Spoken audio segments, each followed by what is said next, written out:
Thank you, Donald, and good evening, everybody. I'm back from a few days in the West Country, and I hope you've all had a wonderful day in this amazing weather and are not stuck in two horrendous traffic jams.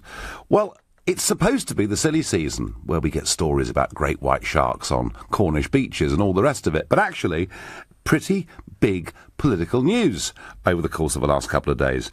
You know, for the early months of this year, I kept asking the question, can someone please tell me, what is the Labour Party's position apropos Brexit? Where do they stand on any of this? And I really wasn't very sure until the launch of the Labour manifesto. And there was Corbyn, and he said, we will leave the single market, we will leave the customs union, and we will end the free movement of people. It simply couldn't have been clearer. And whilst there were many in the party on his backbenches that rather disagreed with that, that was the position. And it did actually reap him a huge bonus, because the feeling in the election was the UKIP vote would melt away and it would all go to Mrs May because she was standing up for Brexit. But Corbyn effectively managed with his manifesto to box that off and benefited hugely from many Labour votes, particularly in the Midlands and the north of England. And then, after the election, on the Andrew Marr show, he was asked the question again. Here he is. The single market is dependent on membership of the EU. What we've said all along is that we want a tariff-free trade, access to the European market, and a partnership with Europe in the future. Well, there we are, making it perfectly clear that as far as he was concerned, being part of the single market was exactly the same thing as being in the European Union. We'd had the referendum. It was time for us to get on and leave. And he then went even further than that, because when the Queen's speech was put before Parliament, there was an amendment urging us to stay part of the single market, and 3 of his own shadow front benchers voted for this Chuka Umunna proposal. And do you know what he did? Within literally minutes of them going against the line, he sacked them. And all of this led me to speculate that perhaps we were going to see the real principled Corbyn, the man that we knew had been a Tony Benn supporter and an opponent of the European project. And I started saying some quite nice things about him on this show, saying that I hoped that he would perhaps try to really harry the government to make them get on with Brexit and make sure that it was a clean Brexit. Well, folks, I was wrong. Completely wrong. Because clearly there isn't much principle at all with Corbyn. Clearly he's bowing to pressure from his backbenchers, because in yesterday's Observer, Keir Starmer, the shadow Brexit secretary, wrote a piece setting out Labour's new position, which is that during the transitional period after we leave the European Union at the end of March 2019, that Labour want us to stay part of the single market and part of the customs union. How long is that for? Mr Starmer said it would be as short as possible, but as long as necessary. What a wonderful weasel word statement. It must have taken them hours to work that out. And there are some very pro-EU Labour MPs and peers now saying this is great news. It may mean we don't have to leave the European Union at all. And I think that Corbyn has devalued himself, because one of the things about Corbyn is he's been seen to be somebody who's straight. And clearly on this, he has bent, he has buckled. And I have to say, I think that Labour voters out there in that general election have effectively been deceived by Mr Corbyn and the Labour Party. Do you agree with me? Perhaps you think I'm wrong. Perhaps you think, no, this was always going to be Labour's position. In which case, call me on 0345 60 60973. And maybe you're a Labour voter who feels like in the last 24 hours you've just been kicked in the teeth, in which case text to 84850, and maybe you feel that actually this is just Corbyn bowing to the majority numbers on his own backbenches, in which case using the hashtag Farage and LBC, tweet at LBC, and of course you can watch us live on Facebook as ever from here in London. And my first caller is John in Formby. John, were you surprised by Keir Starmer's piece in the Observer yesterday? No. I'm coming around to the Bill Shankly view of life. I'm surprised when people are surprised. Right. Yeah, Bill Shankly. There may be some people, John, and I know that Formby is very close to Liverpool, some of our younger listeners who don't know who Bill Shankly is, a legendary manager of Liverpool Football Club, who said that football was more important than life itself. So you weren't surprised at all, and is that because you took the view that Labour would be very cynical about Brexit? Yes, I think politicians speak with forked tongues, and the trend recently has been for everyone to be changing, and the whole thing's a bit of a muddle. It's a case of you say hard Brexit, I say soft Brexit. Oh, let's call the whole thing off. Some months ago we spoke, and I said that the establishment position is just like the defence of Rorke's Drift. There are various fallback lines. The first thing is to kill it off. And if they can't kill it off, they'll try and water it down so it becomes meaningless. Well, certainly your scepticism, John, and I do remember us talking about this, has been proved to be right. But, I mean, talk about barefaced cheek. Sir Keir Starmer himself, on the 25th of April, said that membership of the single market was incompatible with us controlling and cutting immigration numbers. Now, John, I think he said that on the 25th of April because there was an election on. And he wanted to try and get people who thought immigration should be controlled to vote Labour. Now the election's over, and they're going to have total, open, free movement of people, perhaps forever. So, John, I'm with you. It's a very cynical move. How should Labour voters, particularly in your part of the world, feel about this? Well, cheated and deceived. Yeah. Dazed and confused. I think immigration is very important to this. That Labour want to hang on to mass immigration for as long as possible because it suits them, and the EU is a very important plank of that. Yes, it is. Yes, it is. John, you go with my view that Labour voters have been deceived. I thank you for your call. Jimmy says to me, Mr. Farage, when will you admit that the UK will never leave the European Union? Never, Jimmy. Never. We are going to leave. The trouble is, I tell you the problem we've got, Jimmy, is that since the referendum, a significant chunk of this country now accept the democratic will of the people, and 68 to 70% of people in Britain now want us to simply get on with it. But, and John from Formby, our previous caller, was hinting at this, the political class, i.e. our MPs, and large sections of our media, were always wholesale opposed to that Brexit vote. And what you're seeing is public opinion going in this direction, and you've got the MPs going in the other direction. It is Parliament that is potentially the enemy of Brexit, because this isn't just the Labour Party that's doing this. There are, of course, voices like Anna Soubry in the Conservative Party welcoming this. But it is worth pointing out that, OK, Corbyn has thrown 35 years of principles out of the window on this, but it's not being met with total universal support. Kate Hoey, Labour MP for Vauxhall, said, "We did very well in the last general election by winning back some of those people who left Labour disillusioned and went to UKIP." Frank Field has expressed unhappiness.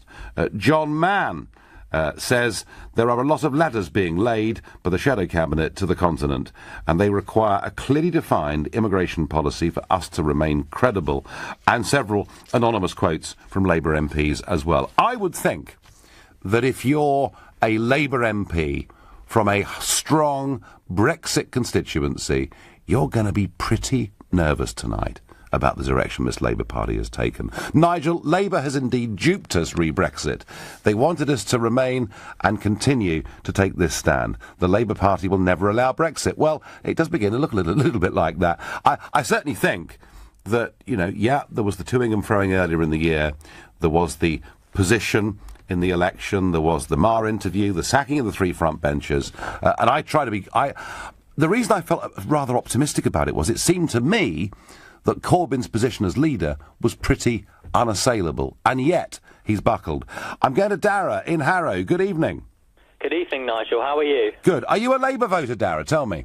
I mean, I'm a Labour member. I spoke to you back in Christmas, and I'm also someone who supports Brexit. And I know there are lots of Labour people, especially in the north of England, who hold that view. And I'm just going to read you the first sentence at the back of my membership card, Nigel. It says that the Labour Party is a democratic socialist party, and there is absolutely, completely nothing about the single market or the European Union which is in any way socialist, and that's why people like Tony Benn, Michael Foot and Dennis Skinner have always been against the EU. You know, you've got state aid rules which prevent us from nationalising failing industries and potentially protecting jobs.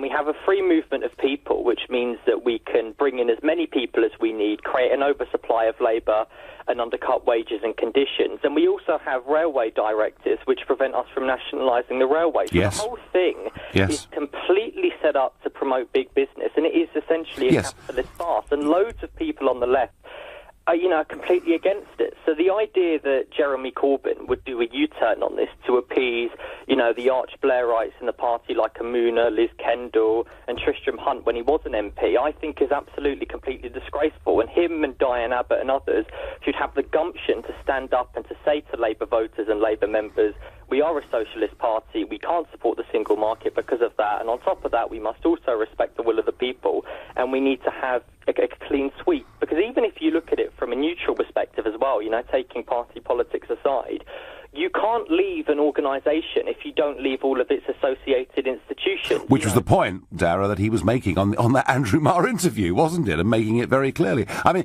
Mrs Thatcher went to Europe in 1984 and said, I want my money back. Will you, Dara from Harrow, be going to Jeremy Corbyn and saying, I want my membership fee back? I am Labour because I believe in the Labour Party principles, and I'm not going to be leaving the party. I think it's much better to have an internal debate about this and to attempt to change the party's direction in that way. I think that debate finished yesterday with the Observer piece, don't you? I do have to say, I do have a lot of sympathy with Labour voters in the north, especially traditional Labour voters, who a couple of years ago said, look, the Labour Party is a pro-EU party, and therefore we're going to go and support UKIP because of the fact that the Brexit issue is so important for a lot of people. We do have lots of working-class people who have had their wages undercut due to an oversupply of labour. And again, Corbyn made that point on that Marr interview. Dara, just quickly, OK, you're going to stick it out with the Labour Party and fight for your beliefs, and you make the point very clearly that genuine socialism cannot happen as an EU member, and you're absolutely right to make that point. Do you think Corbyn has deceived voters?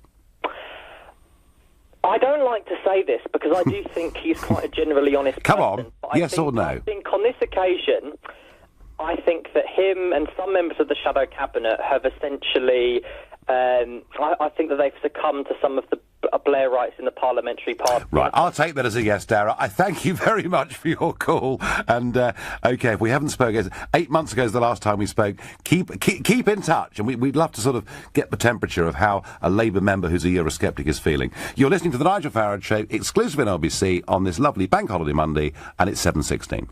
Nick Ferrari at breakfast on LBC. A manipulative lesbian has been jailed for 10 years for falsely claiming she was raped or sexually assaulted by 15 different men over 3 years. Why?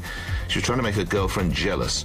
Gemma Beale's lies saw an innocent man spend 2 years in jail. Joseph Cotry-Monson is a criminal defence lawyer who specialises in sexual offences. I've been on an interview with an anti-rape campaign where that person has tried to maintain with credibility that there is no such thing as a false allegation. Nick Ferrari at breakfast. With Hampton by Hilton. Book direct for the lowest price. Every weekday morning from 7, only on LBC.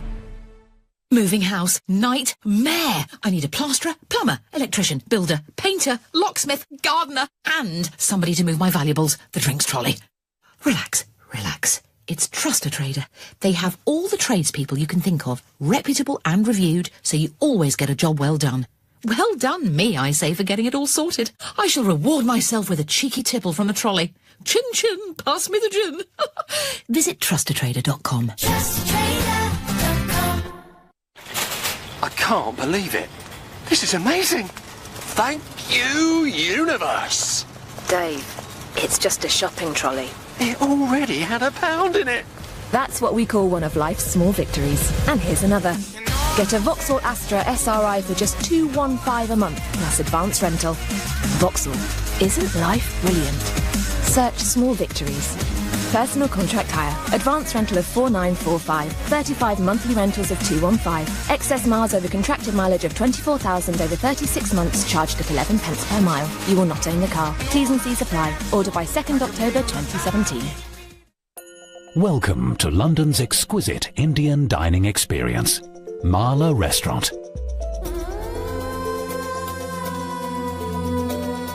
The finest North Indian cuisine in the most charming setting. Find us in the heart of one of London's divine hidden gems, St Catherine's Dock. Marla Restaurant. Visit us in St Catherine's Dock or go to marlarestaurant.co.uk. Marla. Discover a jewel in London's secret paradise.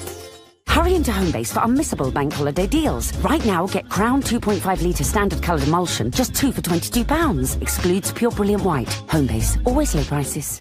This is LBC, the Nigel Farage Show. Call 0345 6060 973. Text 84850. Tweet at LBC using the hashtag Farage on LBC. Well, the Labour Party position was clear. They were going to leave the single market and the customs union. Respect the Brexit vote. This was the position of the Labour leadership. And yet, that's all completely changed by 180 degrees because of an article written yesterday in The Observer by Sir Keir Starmer. And the new Labour Party position is that after we leave the EU, they want us to stay in the single market and the customs union for that transitional period. And when the shadow Brexit Secretary, Sir Keir Starmer, was pressed as to how long that should be, he said, as short as possible, but as long as necessary. I think what he meant was forever. I think they're trying to stop Brexit from happening. Rob says to me on Facebook, told you, Corbyn ain't the problem. It's the majority Labour MPs who want him out. Labour are Blairites. Corbyn's side died decades ago. Actually, Rob, inside the parliamentary party, that is right. Overwhelmingly, Labour MPs were Remain, and actually many of them still are. Lynn says, Corbyn changes direction more than a gazelle being chased by a lion. He's not being chased by a lion, Lynn, he's being chased by his own parliamentary party. Kevin's angry. He says it's a stick-up, Nigel. It'll be Brexit in name, but the EU will still be pulling the strings. Well, yes, interestingly, Keir Starmer said that during this transitional period, however long it may be, that we will abide by the common rules of the Union. Ian takes a different view. He says, Corbyn has won my vote by bringing this to my attention. OK. I wonder what Yvonne in Enfield makes of all of this. Yvonne, good evening. Good evening. I voted Remain. Yep. But since the vote, we have to accept that we're going to leave. And I think Corbyn has done that. He did, yeah. Right. He did. Well, now, Yvonne, I agree with that. And look, that's why I've actually quite consistently been praising him on this programme. And people say, why are you sticking up for Corbyn? And I kept saying, Yvonne, because actually he does believe in democracy. He does accept the referendum result. And I thought that he was going to fight pretty hard to keep Labour with that position. But Yvonne, it's looking very different today, isn't it? He hasn't changed his position. We have seen David Davis go into meetings without any preparation or paperwork. The hash, the mess, the Eton mess they've made out of the whole thing. Corbyn wants to do things in a sensible manner and do it properly. But why you? Can't have this, so why U-turn, Yvonne? Why me the U-turn, or why Corbyn the U-turn? But why have the... Well, I mean, listen, all of what you say, fine. And by the way, the fact that David Davis walks in with one piece of paper, some of the most brilliant people I've met in my life never, ever carry more than one side of A4 with them at any moment in time. The fact that photograph was put out does not mean Davis is unprepared. It really doesn't. But Yvonne, as of 48 hours ago, Corbyn's position was, we respect the vote, and the vote was clear. Leaving the European Union means leaving the single market. It's now looking a bit different, isn't it? It's not looking different. Well, hang on. The policy's changed. Can I just give you my opinion? Yeah. You have David Davis. You say some people don't need pieces of paper. Too right, but the man doesn't even talk sense. They're not prepared. They never were prepared. They never expected to leave. These people now, Corbyn wants to do things in the proper manner. Now, we can be led by, and people had, my sister voted leave. There's plenty of people I know voted leave for very good reasons. For me personally, my reasons for leaving the EU now, as opposed to when I voted Remain, and it was Jeremy Corbyn that gave us the pros and the cons. That's why I voted Remain. He gave us the pros and the cons.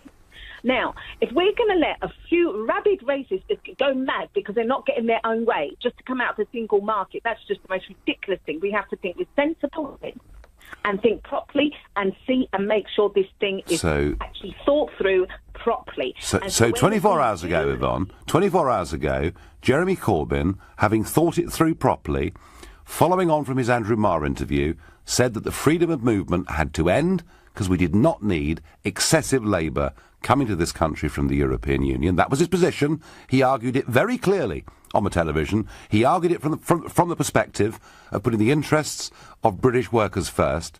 And today Jeremy Corbyn's position is that we will continue with free movement of people for an unlimited period of time. Yvonne, the point I'm making is that actually he's not looking very principled here. And frankly, Yvonne, my view is that a lot of people voted Corbyn in that election believing what he said about free movement, and he's effectively deceived them. Can I just finish by saying this? The operative word being transitional period, the operative words being transitional period. Now, a lot of people just didn't vote about Brexit in the election. They voted. There's other things on people's minds. There's corruption in the courts. There's people that can't pay bills. There's DWP, people dying on PIP. There's a lot more things than Brexit that people are thinking about. And when they do leave, if we do leave, they want to know the kind of government that they're going to have. And I don't think May's dictatorship of the government is anything anybody wants. Well, I tell you what, Yvonne, we will have other phone-ins about how the Tory party are handling the negotiations, and I'm not wholly impressed with that, I can assure you. But Yvonne, just quickly, are you perfectly happy with this total U-turn by Jeremy Corbyn? There hasn't been a U-turn. There's been a thoughtful process that's going into this. It's not a U-turn. It's saying we want to do things properly. The operative word being transitional and then the other words being period means do this properly. Don't rush into anything. Don't run head fast into something that we'll regret later. If you think it through, plan it properly. I don't trust him, Yvonne. And then you can implement it. I don't trust them, Yvonne. They are. This is a Blairite, Europhile party, and I don't trust them one little bit. But I thank you for your comments and your call. And I go to Danielle in Cottingham, in Yorkshire. Good evening, Danielle. Hi, Farage. Hi. So, what do you think that a Labour voter in Yorkshire, particularly one who voted Brexit, is feeling tonight about Jeremy Corbyn? I don't like Corbyn at all. I voted the opposite way. I thought, do I vote for a liar or do I vote for someone that I don't trust either? And it was one I know. I'm not fully against Tories as such because Theresa May is kind of doing a good job. She's given some kind of backbone to the EU, but Corbyn did a whole U-turn and I knew it was going to happen. So I thought, no, I can't vote Labour. And then with Tory and Labour being the biggest parties, I thought I really wanted to vote UKIP, but I knew they wouldn't win, and so I didn't want to take the vote away from Tories, with Labour being on the back, on the tail, basically. But what does this do for trust, Danny? I mean, you yourself have just said you don't like either of the big parties very much. But I mean, I have a feeling that today there'll be a lot more people than there were yesterday saying, "Gar, why should we trust any of them?" I mean, how can Sir Keir Starmer, how can he say so clearly in the election the reasons why we must leave the single market and now say we must stay for goodness knows how many years? I have no idea. It's clear deceiving. They wanted the votes just so they can do what they want. Danielle, do you feel that Brexit is still going to happen? The way things looking, no, but it means that all those that voted Brexit must stand up and basically say what's happening to democracy. Yes, actually, do you know what? That's a very good point. Thank you. This is about democracy. It is about trust. It is about a Labour manifesto.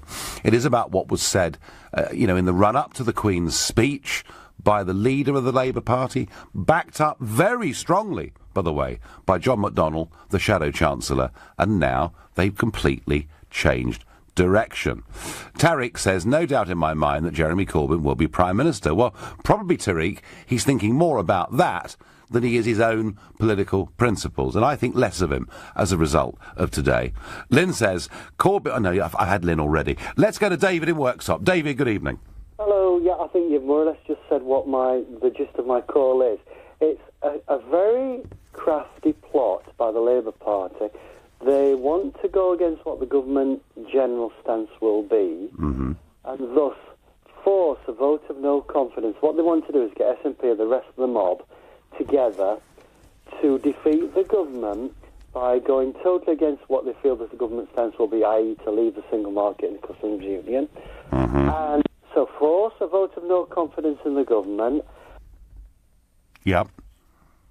David, I've lost you. This is tragic. David, are you there? Yes. And just let me tell you one thing else. Yep. The Labour Party are already positioning themselves for a general election. And I think they've got about 60 target seats, including Ian Duncan-Smith, Anna Soubry, quite a few others, Philip Davis in Shipley, they don't like him. And they're already knocking on doors, they're canvassing, they've got meetings on a regular basis, preempting an election. So all they have to do, they'll do anything to get in power. They don't care about being in the EU or not. They want power. Yes, I would agree with that, David, and yet, I have a feeling that what they've done today may well backfire, because actually there are a lot of those seats in the Midlands and the North that are, and South Wales and other parts of the country as well, that are strong Brexit areas, who I think will be pretty unhappy with this. David, I thank you for the call. I tell you what, I can't see any reason why they should target Anna Soubry, because if they're going to beat the government in a vote of confidence on the single market, I'd have thought it's more likely that Anna Soubry would actually be on their side. You're listening to The Nigel Farage Show, exclusively on LBC on this lovely bank holiday. It's 7:30 and time for the news with Moira Alderson. There's a warning. Catastrophic flooding, which has hit the city of Houston because of Hurricane Harvey, is likely to get worse. Engineers are planning to release even more water from nearby overflowing reservoirs. A minute's silence was held this afternoon at London's Notting Hill Carnival in memory of those who died in the Grenfell Tower fire. Firefighters joined the partygoers to remember at least 80 people who were killed in the building, which is near the route of the parade. Forecasters think today could be the UK's warmest late August bank holiday on record. Temperatures reached 28.2 degrees Celsius in parts of Lincolnshire. LBC weather, some cloud and light rain will spread into northern England and Wales overnight, staying dry, clear and warm in the south with an overnight low of 17 degrees. LBC travel on the M4 in West London. It's slow eastbound through junction 4 for Heathrow after an accident earlier. Also in West London, because of the Notting Hill Carnival, there are road closures to the south of Harrow Road and to the north of Notting Hill Gate. To the west of those closures, we've got queues in both directions on Scrubs Lane. In Kent, the M2 is crawling London bound from junction 7 to 6 outside Faversham. In Essex, there's a queue on the southbound M11 after junction 9 for Saffron Walden, with reports of an accident. Also in Essex, an accident's causing queues on the northbound A133 at Little Clacton, and there are long delays heading from Bournemouth to Ringwood on the A338 and then on the eastbound A31, all down to bank holiday traffic. LBC Travel, I'm Mark Percy. This is LBC. Love your skin, love your hair, love your nails. Perfectil delivers nutritional support from within, including zinc, to help you maintain normal skin, hair and nails. Perfectil, the science of beauty, from Vitabiotics, the UK's #1 vitamin company. From Boots, pharmacies and Vitabiotics.com. I can't believe it. This is amazing. Thank you, universe. Dave, it's just a shopping trolley. It already had a pound in it. That's what we call one of life's small victories. And here's another. Get a Vauxhall Astra SRI for just $215 a month, plus advance rental. Vauxhall, isn't life brilliant? Search small victories. Personal contract hire, advance rental of $4,945, 35 monthly rentals of $215, excess miles over contracted mileage of 24,000 over 36 months charged at 11 pence per mile. You will not own the car. T's and C's apply. Order by 2nd October 2017. Moving house, nightmare. I need a plasterer, plumber, electrician, builder, painter, locksmith, gardener, and somebody to move my valuables, the drinks trolley. Relax, relax. It's Trust a Trader. They have all the tradespeople you can think of, reputable and reviewed, so you always get a job well done. Well done me, I say, for getting it all sorted. I shall reward myself with a cheeky tipple from the trolley. Chin chin, pass me the gin. Visit trustatrader.com.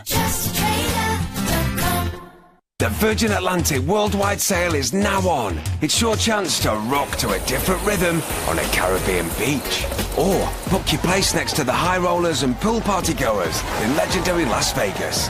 Even touch down on the rolling streets of San Francisco before road tripping down the West Coast. Book now and fly in style to some of the best places in the world with our worldwide sale. Virgin Atlantic. Let it fly. Travel restrictions and T&Cs apply. Visit virginatlantic.com to book. The Nigel Farage Show. Text 84850. Well, the Labour Party have changed their position pretty radically. Sir Keir Starmer laying out that after we leave the EU, they now want us to stay part of the customs union and the single market for a period of time. How long? We do not know. But we're told that it will be as short as possible, but as long as is necessary. And I don't trust that phrase one little bit. Meanwhile, spare a thought for people in America, where this storm that has come in, Harvey, and 30,000 people in Texas have now sought refuge in shelters. It's expected that nearly 500,000 people are going to be so badly affected by this that they will need to get some sort of disaster aid of some kind. And the numbers are staggering, that some areas have already had 30 inches of rain. So they've had a whole year's worth of rain in the last 48 hours, and with more to come. The storm is now moving eastwards, and Louisiana is the next threatened state. Trump has approved an emergency aid request, and Trump and the First Lady Melania will be travelling to Texas tomorrow. And I would have thought the Republican Party have learned a lesson. If you think back to Hurricane Katrina, which was so devastating for New Orleans and places like that. And President Bush, the photograph, if you remember, was President Bush in an aeroplane looking over the flooded areas. And I think it sort of said to many people, the Republicans are out of touch. So Trump will be turning up and meeting people in Texas tomorrow. And one other domestic story today that really did get me thinking, and I thought was very, very worrying, and it concerns Tower Hamlets Council and a 5-year-old girl, a Christian girl, brought up, christened in this country, and she's now been put into foster care. She's now been with 2 families, in which both cases the women wear niqabs, where she's been told not to wear the cross, the Christian symbol around her neck. She's been told that Christmas and Easter are stupid, and that European women are stupid and alcoholic. And I just think to myself, how on earth can this be happening in our country at the same time that a couple that I know in Rotherham, who are foster carers, were taken off the foster caring list because they were public supporters of UKIP? I think the wrong people are running child services right throughout this country. But back to Mr. Corbyn. Did he, by getting your votes in the election, by making it clear they would end free movement, that we'd leave the single market, has Corbyn lost his political principles? Has he deceived the British public? And I'm going to ask Frederico in High Wycombe that very question. Hello, Mr. Farage. First of all, I would like to say that we met actually a few years ago at the International Cricket Council. There was some kind of game, and I really consider you a very nice person. Well, that must have been that was at Lord's, wasn't it? Yes. Yes. Right. Yes. I remember that day. That's right. That was when I was. Yeah, I don't do many things in the European Union, but one thing I have been trying a little bit to do is to support the International Cricket Council's efforts to spread cricket across much of Europe. So that's why I was there. And by the way, for anyone listening who is a cricket fan, and there'll be quite a few of you out there who are, England, who this time yesterday looked like losing this test match, now look like winning it. And that's why I love the game, Frederico, because it just changes so quickly. Frederico, thank you for your kind words. Are you a Labour supporter? No, I'm not a Labour supporter. I'm Italian, so I'm out of politics. Right. I'm just only a critical observer. Yeah. So for what I have seen, so I don't really like Corbyn particularly. But the problem is, I think that you have forgot something. The problem is economy. Mm-hmm. That is the problem. So I don't know if you have understood, but or you've checked, but the pound has the value more than 20%. So basically, is a cut on the wage of British people of 20%. Okay, in some kind of airport, the pound actually exchange rate is, I think, 83 pence. But that's just outright robbery, and quite why we have all these regulatory authorities sitting in their ivory towers in Canary Wharf. Why things like that aren't dealt with, I don't know. But it's interesting, as an Italian, it's very interesting you telling me that the pound's weak and it's affecting us, because actually in Italy's being killed by a currency that is too high, isn't it? Okay, Mr. Farage, just to give you a background, I'm an academic, so when I speak, I use evidence. Okay. So would you? So Federico, you say the pound's fallen 20%. In fact, it's bouncing a bit. But in Italy, would a 20% fall in the value of the Italian currency be a benefit right now to the Italian people? Not an Italian. There is not an Italian currency. We have euro. Well, isn't that the point? Isn't that the point? I mean, hasn't Italian manufacturing, and by the way, I used to do a lot of business in Italy 20 years ago, haven't Italian youth, haven't they effectively paid a massive price for giving up their own currency? Okay, so if I just only can explain my thing, just for 1 second. I agree with you. I'm not a fan of the European Union either. Right. The thing is, however, that is the best system in place that we can have. Now, just only if I can explain. If you go to the grocery, you will find out, I do my grocery, hopefully you do the same, you will find out that the price of grocery have increased. Jobs, quite a few jobs now, that will go to Berlin, and the European country are fighting about agencies from the European Union that they will go actually in Europe. Now, I just advance an hypothesis that the Labour Party, seeing the mess that the Tory party, and believe me, I am from the centre-right, see the mess that the Tory party is doing with the negotiations, because the worst things that they have done is really to antagonize the European Union with the citizen rights. And I'm telling you, I have a permanent residence and I don't have any problem. So the problem is that the Tories are doing a mess. And probably, I'm telling you today, in Britain, which I love because I lived here since 1998, will crash out these negotiations, because the Tory, unfortunately, they have their own problem internally, so they have to appease people like you that they want to do Brexit without thinking about the consequences, which then the people that they don't have money will pay in their pocket. So my idea, I advance an idea, that the idea of Corbyn, because, I am a behavioral scientist, and the sign of intelligence is to change time's mind when the situation changes. We have not come out of Europe yet, and the economy of UK is the slowest economy in the European Union at the moment. Well, Frederica, look, as you know and I know, these things go in cycles. All I would say to you is this, that the pound started falling way before the referendum had even been called. That sterling has been falling very steadily since 2010 and quite sharply since 2014. And you know something? I'm going to disagree with you on the economics.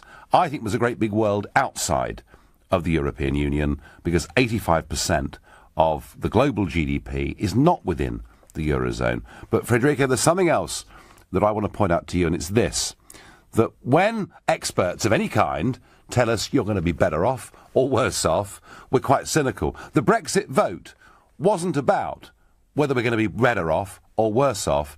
The Brexit vote, Federico, was about democracy, about governing our country and controlling our borders. So, do you see, in a sense, I'm not sure that if the Labour Party are banking on worsening economics, that actually makes a huge difference, because there are bigger things at stake. But I thank you very much for your thoughts and for your call. And certainly, as I say, if Italy had its own currency, it would be considerably lower than it is today, and there'd be fewer young people unemployed. Joe in Sheffield, are you a Labour voter, Joe? I can say so. Recently, I came into this country as an immigrant some 7 years ago. I started with voting Conservatives. In 2013, I switched to UKIP, and right now I'm supporting Mr. Corbyn. Okay. Yeah, I'm a Labour supporter right now, I would say so. So are you happy that all the things that he'd said during the election and since the election have been thrown out of the window? I'm not happy. As a Brexit supporter, as one who voted Brexit and campaigned ferociously for Brexit, of course I'm disappointed. But I think the larger picture is the power dynamics in Labour Party. The Labour Party, by and large, are people that are remainers. No, you got it right first time, Joe. A leopard cannot change his skin overnight. Corbyn and the socialists in the Labour Party are the minority. They don't hold the power reins as of yet.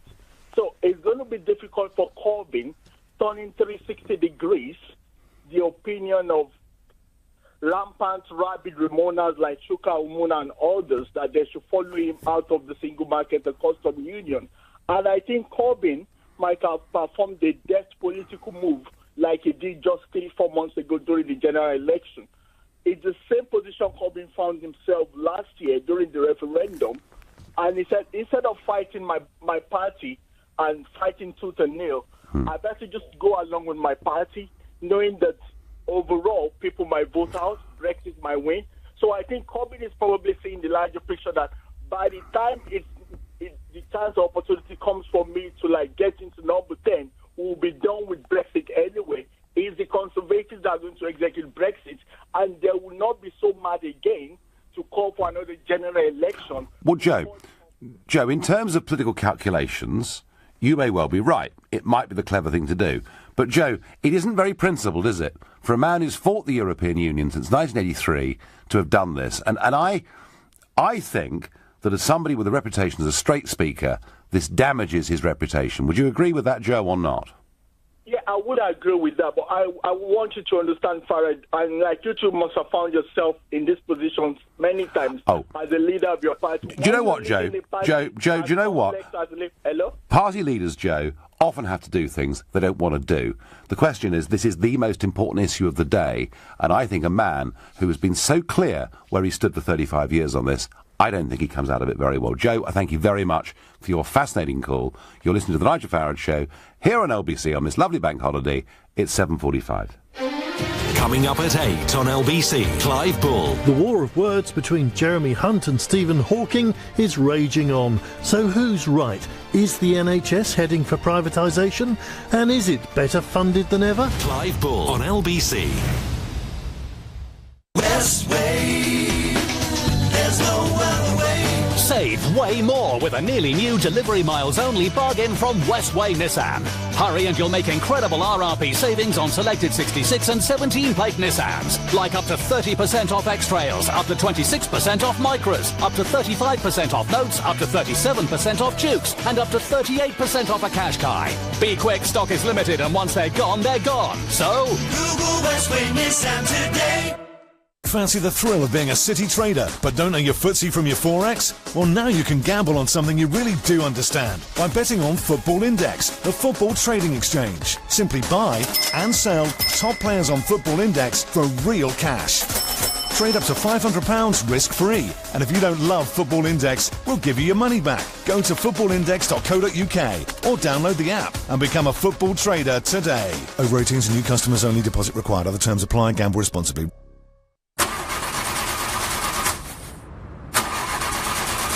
Sometimes it can be hard to keep your show on the road, but new Car Genie from the AA makes things easier. Car Genie helps predict and prevent breakdowns. Just plug it into your car and it will warn you and us if there's a potential problem. That should keep you rolling. New Car Genie from the AA, because anything can happen. Compatible vehicles only. Check the AA.com for details. Fletcher Day is no ordinary law firm. Finding creative and long-lasting solutions to the legal problems faced by our clients is what we do best. With offices in central London, our team of experienced solicitors take the time to understand your needs. If you're looking for bright and creative lawyers to help you maximise business opportunities or solve complex legal problems, contact Fletcher Day Solicitors at fletcherday.co.uk. Fletcher Day, passionate about law. Leading Britain's conversation. LBC, The Nigel Farage Show.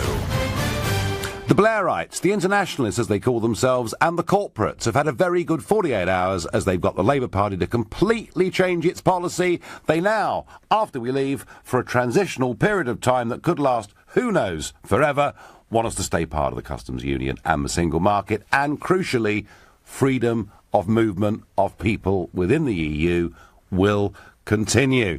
Philip says to me, I have always voted Labour. But after Corbyn's announcement, it'll be a long time before I consider voting for Labour again.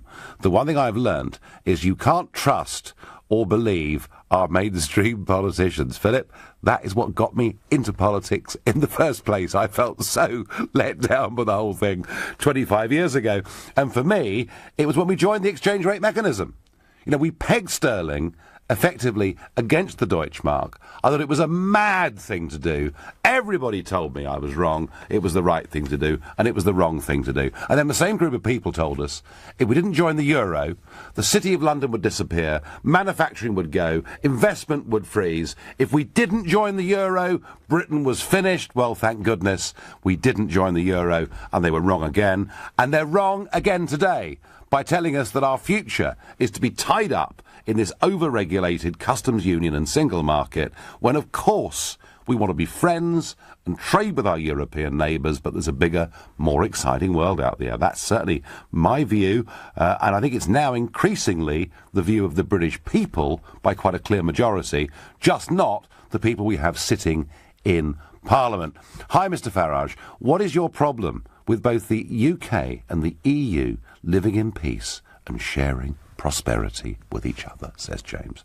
Well, James, if by sharing you mean giving them £10 billion net every year, you mean giving them our fishing waters, you mean us not being able to have our traditional friendships around the world, I wouldn't call that sharing, I'd call it giving. And that's why we got Brexit, James. Stop replaying the Brexit arguments. You should be an MP, probably one in the Labour Party, if that's what you want to do. Gordon is calling me from Linney in the Netherlands. Gordon, good evening. Good evening, Nigel. I was on earlier this year with you. I remember you were back in January, I think it was, or something. Very good to hear from you again. Because I read every manifesto, because I'm a bit of a geek. I had to wonder at the fact that you had read all the manifestos. Now, Gordon, as our manifesto expert, and we're going to get you on speed dial, I think, when this sort of thing comes up again, but the Labour manifesto was very clear on this, wasn't it? It was very clear because Mr Corbyn, well, as he's affectionately known in the circles on Facebook as Steptoe, he kept banging on about keeping us all and keeping with this Brexit deal and keep us out of the EU. Now he wants to reverse everything that we have voted for. 17.4 million people can't be really wrong when they turn around and said, you know what, we want out, and even Labour voters. Now, as the young man earlier said, he was a Labour supporter and a socialist, so that means democratic rights come into this. But as you said, Nigel, earlier, we talk about the Blairites. Now, this goes back now, we can go back to the Barcelona Agreement of 2010, which I honestly have dug into, and I've tried to seek up all this, the minutes from where Mr Blair and his gang told the House about the Barcelona Agreement and what it entailed. And now this is all starting to come above water, where the open borders, we was forced to have African nations and Islamic nations such as Algeria and Morocco all sitting around the table who aren't members of the EU, and we have this forced upon us, and where there was no vote in the House of Commons taken. Now, when Brexit happened, we had the likes of Gina Miller, who was just looking for 15 minutes of fame. Well, she certainly got it, didn't she? Of that was no doubt. In fact, she got hours of fame. But Gordon, I mean, back to the key question: do you think that effectively what Corbyn has done is to give up on his own principles and effectively to have deceived the public in the general election campaign? Well, he's deceived them before. He deceived all the students with, you're going to get free stuff and free tuition fees. I was waiting for someone to say that tonight. Yes, quite. So this image of the straight-speaking, honest guy, Jeremy Corbyn, is beginning to come apart at the seams, isn't it? Well, he's not coming apart at the seams. He's backpedalling. Somebody's got to him, and he wants to stay in the EU, same as Keir Starmer, Diane Abbott and the rest of the gang. But his backbenchers that want out, he's keeping them silent. Well, there aren't many of them. That's the truth. There aren't many of them. The Labour Party, traditionally, of course, going way back, was a lot more Eurosceptic than the Tory Party. The Blair period changed that party completely. He's bowing very much to backbench pressure. And I do understand that party leaders have to make all sorts of compromises. I did. Not very many, but I did. But on an issue as important as this, I think it damages his reputation. I think it damages trust in politics. Gordon, I thank you very much for your expertise on international agreements, on manifestos. It's great to have you on the show, but, Gordon, you do need to get out more. Honestly, you do. Hi, Nigel. Perhaps Keir Starmer is the real power behind the Labour throne, and Corbyn is the puppet. Starmer and his friends are pulling the strings. That's what Laura in Shenfield thinks. And Jennifer thinks that Corbyn has betrayed himself as well as the voters. Shame on him. Well, there we are. There is no chance of us leaving Europe. The Prime Minister does not have the votes. Face it, Nigel, you will lose in the end. Well, I have to say that is the one big worry. Whilst the country becomes clearer that Brexit is the right thing to do, our political class, who never wanted it in the first place, are doing their very best to reverse it. And that is what Starmer was about yesterday. I'm going to go to Gary in Spalding in Lincolnshire. Gary, good evening. Oh, hi, Nigel. Hi. I'm a Labour voter myself, and I also voted for Brexit. Right. You're just the kind of caller I'm looking for tonight. So, I mean, what's going on, Gary? How do you feel about your leader? Well, to be quite honest, what I think he's done is he's perhaps looked at the situation and the current climate and maybe thought, well, actually, things are not going to go as we would have hoped, and therefore it's time to adapt to that situation. I think that's probably what he's doing. But what situation? Do you mean his backbenchers, or do you mean the country? No, I mean the country. I think there's perhaps a bit of fear that set in terms of the economy and jobs and everything like that. And I think he is a man that prides jobs, and puts them, prioritises them. And I think maybe there's a bit of fear that set in, and now he's well, Gary. Do that. Well, Gary, if he's prioritising jobs. And he made that very clear on that Andrew Marr interview, that we would not have unlimited, open immigration from Europe because of putting the interests of British workers first. He's just turned his back on that, hasn't he?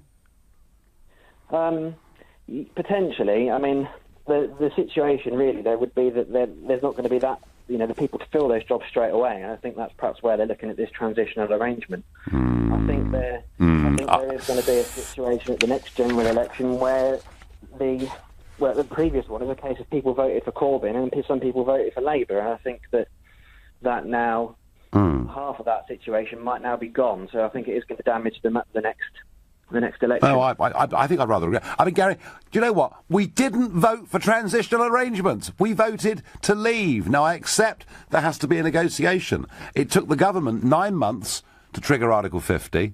The Article 50 process is 2 years. The government now wants the transitional period to go on to the next general election in 2022, and it looks like the Labour Party, or at least Keir Starmer, wants it to go on forever. Gary, if there was a general election tomorrow, would you still vote for Corbyn? Yeah, I would, purely because I think the alternative at the moment is a lot worse. I don't think the Conservatives are handling this at all well. Fine. And I think it's actually making the situation worse. And I think the other part of the fear really is the fact that the EU are being so rigid and inflexible with moving forward that that's why they're probably looking at this transitional arrangement. You may be right. Gary, I thank you very much indeed. Nee in Bedford says to me, the Corbyn team are making a calculation that those who voted Brexit will be replaced by the student vote and other Remain supporting voters. Well, Nee, they may be making that calculation, but let me tell you something. The country has changed significantly in the course of the last year. You know, it is about 70% of people want Brexit to happen. It's just our political class never wanted actually to give us a referendum in the first place. Certainly didn't want Brexit to be the result, and will now do what they can to get this thing watered down. The great Brexit betrayal is on. Sir Keir Starmer is very much a part of it.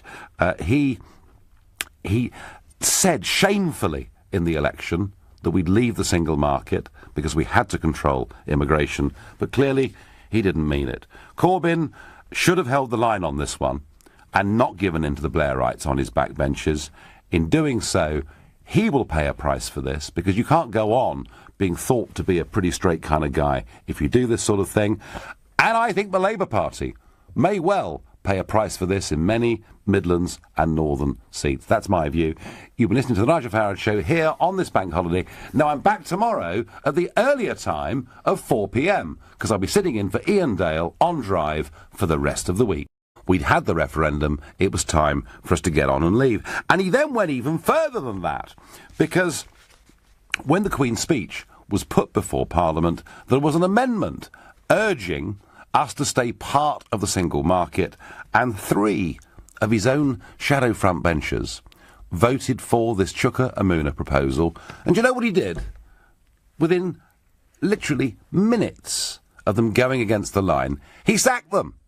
And all of this led me to speculate that perhaps we were going to see the real principled Corbyn, the man that we knew had been a Tony Benn supporter and an opponent of the European project. And I started saying some quite nice things about him on this show, saying that I hoped that he would perhaps try to really harry the government to make them get on with Brexit and make sure that it was a clean Brexit. Well, folks, I was wrong. Completely wrong. Because clearly there isn't much principle at all with Corbyn.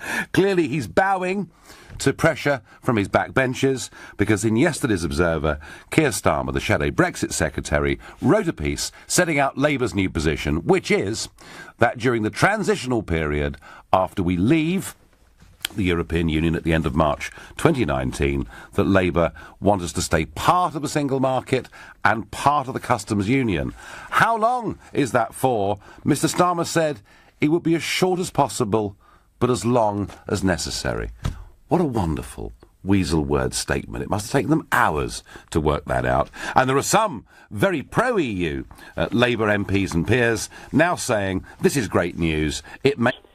And the trend recently has been for everyone to be changing, and the whole thing's a bit of a muddle. It's a case of you say hard Brexit, I say soft Brexit. Oh, let's call the whole thing off. Some months ago we spoke, and I said that the establishment position is just like the defence of Rorke's Drift. There are various fallback lines. The first thing is to kill it off, and if they can't kill it off, they'll try and water it down so it becomes meaningless.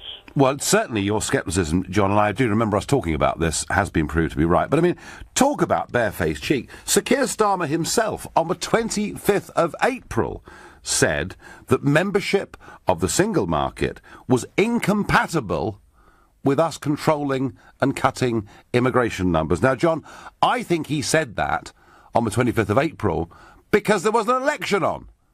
And he wanted to try and get people who thought immigration should be controlled to vote Labour. Now the election's over, and they're going to have total, open, free movement of people, perhaps forever. So, John, I'm with you. It's a very cynical move.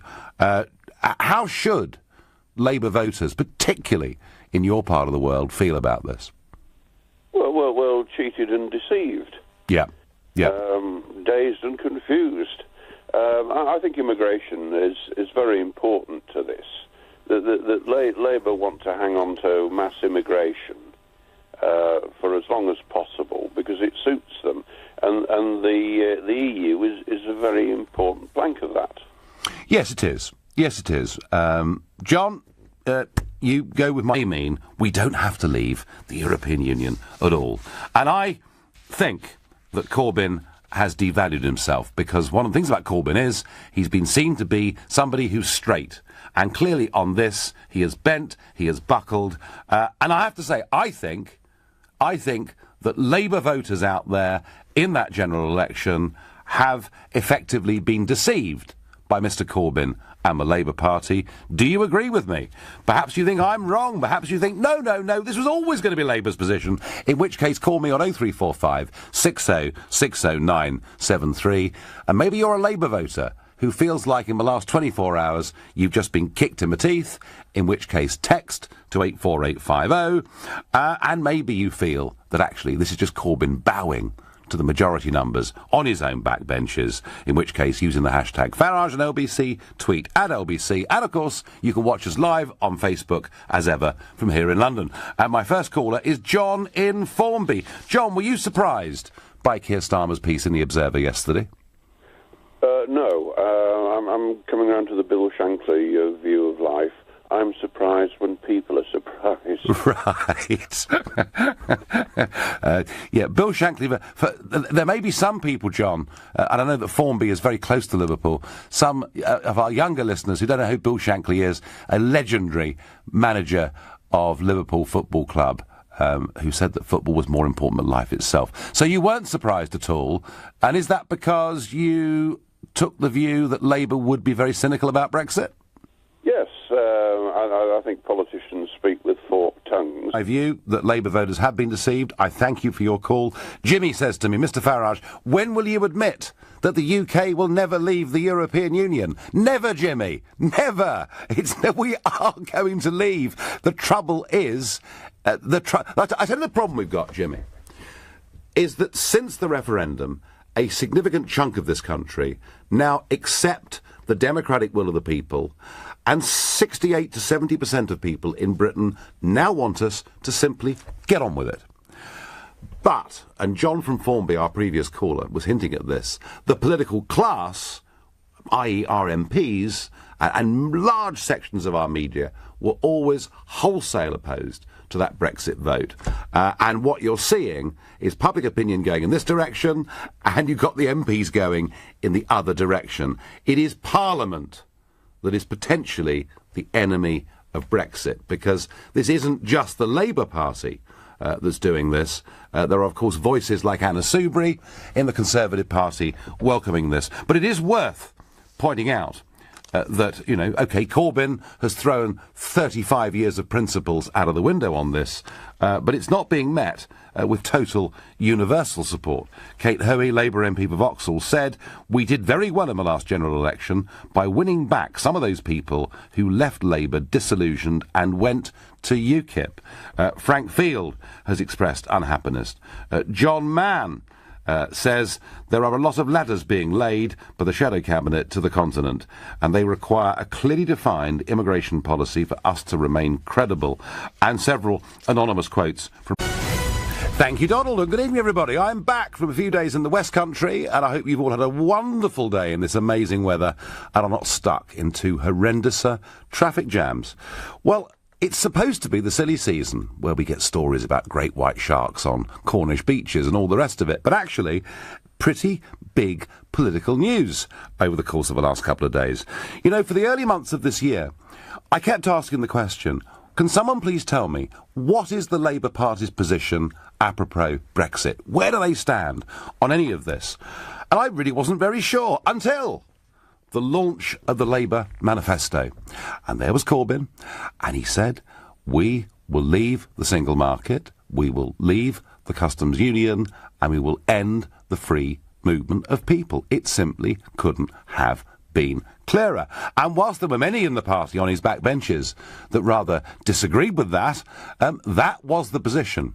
And it did actually reap him a huge bonus, because the feeling in the election was the UKIP vote would melt away and it would all go to Mrs May because she was standing up for Brexit. But Corbyn effectively managed with his manifesto to box that off and benefited hugely from many Labour votes, particularly in the Midlands and the north of England. And then, after the election, on the Andrew Marr show, he was asked the question again. Here he is. The single market is dependent on membership of the EU. What we've said all along is that we want a tariff-free trade, access to the European market and a partnership with Europe in the future. Well, there we are, making it perfectly clear that as far as he was concerned, being part of the single market was exactly the same thing as being in the European Union.